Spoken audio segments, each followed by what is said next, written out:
uso de força policial e de ação de polícias em todo o país.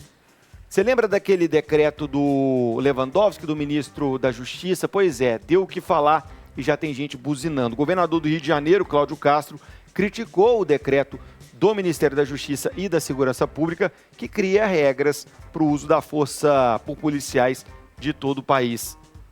Ele adiantou que vai entrar com uma ação no Supremo contra o decreto que condiciona o repasse de verbas federais ao cumprimento das novas normas. Para ele, a limitação imposta ao uso das armas pelas forças policiais é um total desconhecimento da realidade dos estados. Se não me engano, o Ibanez Rocha, do Distrito Federal, também fez coro a Cláudio Castro, criticou abertamente esse decreto. Falamos dele essa semana aqui no 98 Talks, mas é sempre bom reforçar o tema. É um decreto do Ministério da Justiça um tanto genérico, que entre as orientações fala que o uso de arma de fogo por parte das polícias deve ser utilizado somente em último caso, como se já não o fosse. E aí eu vou jogar para Camila. Os justos pagando pelos pecadores, restrito demais esse decreto, tá certo, Cláudio Castro? Me fala a sua opinião, Camila. Como repórter de polícia que fui durante 10 anos, pós-graduada em criminologia, esposa de policial militar, colega de tantos outros e solidária a tantas esposas que tiveram seus maridos assassinados em combate, eu sinto muito por esse decreto. É mais um papel escrito por alguém que trabalha, estuda muito, mas que nunca precisou sair às ruas para enfrentar a criminalidade, Lucas. Nunca precisou sair da sua sala com ar-condicionado e com vários seguranças, né? Só quem já esteve lá no STF sabe o quanto que é difícil entrar lá, a burocracia que é e o aparato de segurança que tem lá, para se criar algo tão absurdo, como se já não fosse. Já há quase 20 anos, ou melhor, há mais de 20 anos, eu posso te dizer com toda certeza, porque só que eu fiz a pós-graduação na Federal, já vai para... Perdi até as contas, Lucas. Eita. 19 anos? É porque a gente vai ficando velho e vai perdendo as contas. Já se aplicava muito nas academias de polícia a questão dos direitos humanos e da polícia comunitária, que é aquela polícia que se aproxima da comunidade, conversa antes para tentar resolver depois. E o que a gente tem visto é que todo o poder de polícia, ele deve ser sim usado com equilíbrio. E o que acontece é que quando se está na linha de fogo, se o policial for pensar nesses decretos e nesses excessos legislativos que são feitos por quem nunca esteve na rua para prender ninguém, eles acabam se tornando mais sargentos Dias, que, apesar de ter o mesmo sobrenome que eu, não é meu parente, mas trabalhava no batalhão aqui do lado da minha casa. E talvez por ter pensado nesses decretos, ou em escritas como essas, ele tenha levado um tiro antes de disparar algum que desarmasse o suspeito.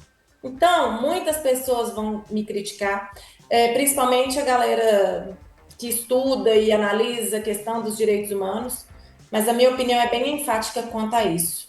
Eu acho que antes de qualquer pessoa fazer qualquer decreto como esse, devia pelo menos passar 2 horas numa academia de polícia, igual eu passei em 2013, lembro-me muito bem, a convite do hoje reformado coronel Gilmar Luciano, que foi chefe da comunicação da PM durante muito tempo, e nos colocou lá numa favelinha que tem lá na academia, num treinamento com os policiais, e nós ocupamos o lugar dos policiais que deveriam resolver ocorrências.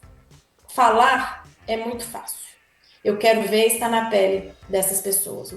A Camila fala do Sargento Dias, é uma alusão ao Sargento Roger Dias, morto durante uma abordagem policial a um indivíduo que estava com o benefício da saidinha e acabou não voltando para a prisão. E ele, inclusive, motivou a lei Roger Dias, que aperta um pouco mais essas saidinhas, essas regras do indulto aí, da saída em datas festivas. Falando ainda sobre essa polêmica, a gente teve um episódio na véspera do Natal lamentável envolvendo abordagens policiais. A Polícia Rodoviária Federal, que acabou baleando a jovem Juliana Leite Rangel, de 26 anos, na rodovia Washington Luiz, no Rio de Janeiro de Cláudio Castro, na 040, na véspera do Natal. Acabou sendo baleada na cabeça, está em estado grave no hospital, inclusive chegou a não ser socorrida por agentes da Polícia Rodoviária Federal. Não, esse não é o primeiro caso, esse não será o último, infelizmente, e a gente está tendo uma série de denúncias por polícias pelo país de abusos e de excessos. E aí eu jogo, justos pagando pelos pecadores, porque a gente não pode pegar também recortes, né, dessas abordagens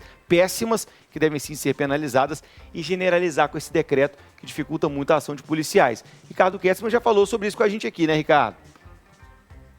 Pois é, Lucas, e teve também nessa madrugada, ou na noite de ontem em São Paulo, um outro ato de barbárie, de violência totalmente injustificada.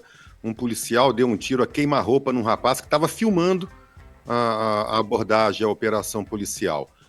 Lucas, eu gosto muito de sempre falar, né, de usar aquele ditado popular que diz que não há solução fácil para problemas complexos. E esse é um deles. Em primeiro lugar, eu acho que a gente tem que deixar muito claro, todas as vezes que a gente aborda esse tema, 2 pontos. Número 1, em relação à quantidade de operações policiais, de abordagens policiais, de blitz e tudo mais que ocorre no Brasil, o número de atos de violência, como esses que a gente tem visto ultimamente, que são lamentáveis, são inaceitáveis, mas se você comparar com a quantidade total de operações, ele é muito baixo. Não devia ocorrer nenhum, mas eu só quero dizer que ele é muito baixo. Porque senão fica todo mundo imaginando por aí, criando nesse imaginário popular, que as polícias de todos os estados estão saindo por aí pregando fogo nos outros, e isso não é a verdade. Bom, outro ponto que é importante também, Lucas, a gente deixar bem claro dentro desse contexto, é que justiçamento, né, abuso de autoridade, ninguém concorda, ninguém admite, ninguém quer, mas ocorre. Porque em qualquer profissão, e na polícia não é diferente, existem os maus profissionais. E aí, quando você fala de justos pagando por pecadores, tem um pouco sim disso. Agora, a gente tem que entrar no detalhe e no intuito, na motivação, principalmente política, desse decreto. Porque a gente já comentou sobre isso. As polícias dos estados do Norte e Nordeste, eu vou falar da Bahia, por exemplo, do Amapá, se eu não me engano, agora Amapá, Roraima, mas não quero ser leviano e muito menos injusto com um estado ou outro, são das mais letais do Brasil. E como são governos, como são estados governados por partidos de esquerda ou PT, a gente não viu essa reação do governo federal. Que a gente começou a ter essa reação mais efetiva depois do que veio ocorrendo em São Paulo. Coincidentemente, né, agora no Rio de Janeiro, o governo também é opositor ao governo do presidente Lula. Então a motivação não me parece das melhores. Outro ponto, Lucas, você querer por decreto federal, por um decreto em Brasília, unificar toda a atuação de todas as polícias de 26 estados mais o Distrito Federal, a mim me parece fantasia. Me parece discurso, me parece panfleto populista, eleitoreiro e nada mais. Até porque todo mundo sabe que as polícias militares elas estão subordinadas aos governadores de estado. E aí, quando o governo federal, para poder fazer valer aquilo que ele entende acertado, que é o que todo mundo entende e que já é praticado, Lucas, nas polícias, a orientação é essa, não tem orientação para policial sair baleando os outros. É claro que não tem.